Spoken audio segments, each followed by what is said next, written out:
obviously, but oh wow, I thought that was really interesting. After the witnesses spoke, we took a quick break so that we could go over jury instructions, so that the court could go over jury instructions, and then once the jury came back in, they talked a little bit about the jury instructions. They talked about the aggravating factors, that if they find one of them, Chad could be sentenced to death.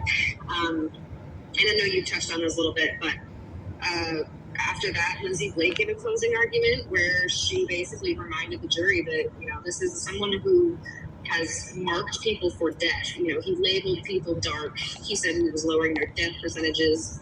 And she asked the jury, what is the appropriate measure of justice for this? And she went through a really short PowerPoint slide. Sorry, I'm trying to listen to make sure.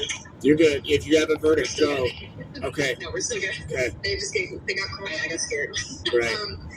And then they went over, Chad wanting to live on a tropical island with Lori unencumbered by earthly obstacles, and the money that they received to live in Hawaii, and it was actually from insurance money and Social Security accounts. And after that, Pryor did a really short closing argument where he threw Lori under the bus. Honestly, he said he called Lori a bomb that brought chaos to Chad's life.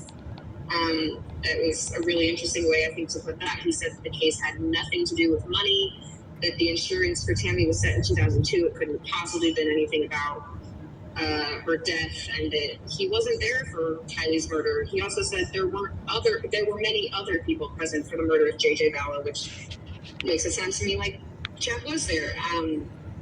Well, it was really short. And the thing is, the jury's already found Chad guilty of all of those things. So I guess you can say that. I mean, he's got to do anything to spare his life. And really, it would be a win in some ways for the defense if Chad Daybell does not get the death penalty. Because they can say, at least the jury didn't give him the most ultimate sentence. All right. So the other thing is, Pryor actually told the jury, if Chad did suffocate Tammy with a bag over her head, it's not atrocious, because you have to find the murder was cruel and atrocious. And that was something I thought was interesting, is because it's obviously any murder is atrocious, but it's at what point do you decide that it's bad enough that he needs to be put to death? Yeah, and see, that's what the jury has to decide. These aggravating factors against the mitigating circumstances, they have to decide.